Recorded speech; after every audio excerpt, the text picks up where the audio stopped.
Iran আমেরিকার শান্তি বৈঠক ব্যর্থ হয়েছে ইসলামাবাদে।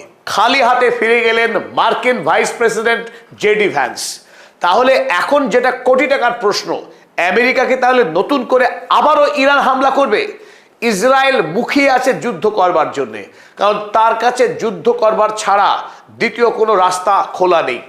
তাই ইসরায়েলি আমন্ত্রণে ডোনাল্ড ট্রাম্প নতুন করে আবারও কি ইরান হামলা করবে? বিশ্বে কি আবারও এই কালো যুদ্ধের ছায়া নেমে আসবে? যে প্রশ্ন আপনাকে আমাকে প্রত্যেককে এই মুহূর্তে বিচলিত করে রেখেছে। ডোনাল্ড ট্রাম্প মোস্ট আনপ্রেডিক্টেবল, এবং তারা যেটা চেয়েছিল ইরানের কাছ থেকে আদায় করতে, তার কোনোটি পূর্ণ হয়নি আমেরিকা যুক্তরাষ্ট্রের। বরং যুদ্ধ শুরু করবার আগে যে ইরান ছিল তার থেকে বর্তমানের এই ইরান আরো ভয়ঙ্কর শক্তিশালী, আরো একরোখা এবং আমেরিকার বিরুদ্ধে আরো বেশি কঠোর অবস্থান গ্রহণ করছে। ফলে ডোনাল্ড ট্রাম্পের এই মুহূর্তে মুখ দেখানো দায় হয়েছে, তার দুই গালেই চুনকালি পড়ে গেল। কেন? যুদ্ধ শুরুর আগে যখন আমেরিকার সঙ্গে আলোচনা শুরু হয়েছিল ইরান স্পষ্ট জানিয়েছিল তারা পরমাণু অস্ত্র তৈরি করবে না, এবং স্ট্রেট অফ হরমুজের নিয়ন্ত্রণ তো প্রশ্নই ওঠে না। তখন স্ট্রেট অফ হরমুজ ছিল আন্তর্জাতিক জলসীমা, তার উপরে ইরানে কোনো কর্তৃত্বই ছিল না। অথচ আমেরিকা যখন ইরান হামলা করলো, 40 দিন যুদ্ধ হলো, সেই যুদ্ধে ডোনাল্ড ট্রাম্পের প্রধান যে দাবি ছিল, ইসরায়েলের যে দাবি ছিল, তারা ইরানের রেজিম চেঞ্জ করবে, ইরানের ইসলামিক রিপাবলিককে তারা উপড়ে ফেলবে, নতুন করে ইসরায়েল এবং আমেরিকার পছন্দের শাহ পেহলভিকে বসিয়ে তারা তাদের মনস্কামনা পূর্ণ করবে, ইরানের মানুষকে তারা মুক্তি দেবে, ইরানের মেয়েদের মুক্তি দেবে। যে কথা আমেরিকা বলেছিল তার কোনোটি পূর্ণ হয়নি, বরং উল্টো দিকে এই মুহূর্তে আমেরিকার জন্য মারাত্মকভাবে বিপদ বেড়ে গেল। কারণ এই মুহূর্তে আমেরিকা শত চেষ্টা করা সত্ত্বেও স্ট্রেট অফ হরমুজকে খুলতে পারেনি। স্ট্রেট অফ হরমুজ এই মুহূর্তে ইরানের রাষ্ট্রীয় ভূখণ্ডের অংশ বলে ইরান দাবি করেছে, এবং সেই স্ট্রেট অফ হরমুজ থেকে রীতিমতো টোল আদায় শুরু করেছে ইরান।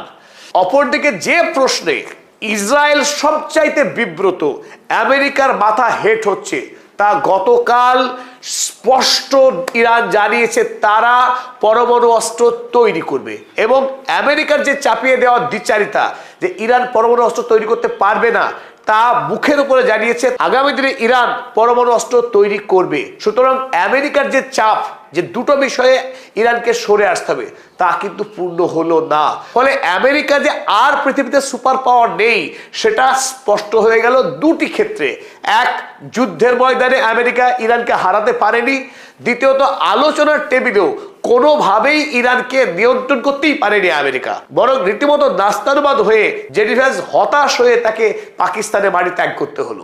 স্বাভাবিকভাবে এই মুহূর্তে আমেরিকার যেটুকু সম্মান আছে, বিশেষ করে যেটুকু অহংকার আছে, পৃথিবীর সবচাইতে শক্তিশালী রাষ্ট্র, সেই শক্তিশালী রাষ্ট্রের যে তকমা এখনো ডোনাল্ড ট্রাম্প মাথায় মুকুট হিসেবে পড়ে রয়েছেন, তার কি হবে? পৃথিবীকে আর কোনোভাবেই আমেরিকা যুক্তরাষ্ট্রকে সুপার পাওয়ার বলে মানবে? যে রাষ্ট্রকে ইরান ফুৎকারে উড়িয়ে দেয়, তাহলে আমেরিকার কি হবে?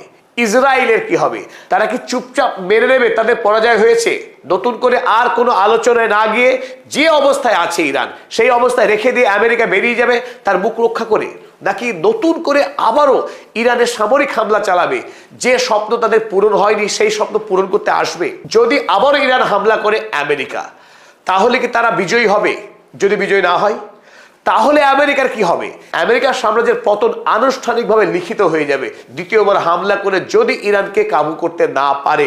আর এ বিষয়ে তো খুব জোর দিয়েই বলা যায়, ইরানকে ধ্বংস করা যাবে না কোনোভাবেই। 40 দিনের যুদ্ধে ইরানের যে সামরিক অস্ত্রের সম্ভার, তার আংশিক পর্যন্ত ক্ষয় হয়নি। আমেরিকার গোয়েন্দা রিপোর্টই বলছে যে ইরানের কাছে এখনো হাজার হাজার মিসাইল রয়েছে, হাজার হাজার ড্রোন রয়েছে। প্রতি মাসে ইরান 10,000 করে ড্রোন তৈরি করে, কত সংখ্যক মিসাইল তৈরি করে তার সঠিক হিসাব নেই। ফলে ইরানকে এঁটে ওঠা অত সহজ কথা নয় আমেরিকার জন্য। মাটির তলায় যে 1000-এর অধিক মিসাইল সিটি রয়েছে, সেই মিসাইল সিটির যে কি ক্ষমতা আমেরিকা বা ইসরায়েল তারা এখনো সঠিক জরিপ করে উঠতে পারেনি। তাই আমেরিকার জন্য ইরান হামলা করা বা স্থল অভিযান করা সেটা খুব সহজ কাজ হবে না। তাহলে ডোনাল্ড ট্রাম্প কি করতে পারে, চলুন আমরা এই ক্ষেত্রে আপনাদেরকে জানাই। ডোনাল্ড ট্রাম্প গতকাল তিনি বলেছেন তার কাছে ট্রাম্প কার্ড রয়েছে। কি সেই ট্রাম্প কার্ড, চলুন দেখে নিই। The trump card the president holds if Iran won't bend. যদি ইরান আমেরিকার কাছে নতজানু না হয় তাহলে ট্রাম্পের কাছে ট্রাম্প কার্ড রয়েছে, সেই ট্রাম্প কার্ড চেলে দেবেন তিনি তাস খেলায়। সেটা কোন তাস, দেখে নিন সেই তাস। এ নেভাল ব্লকেড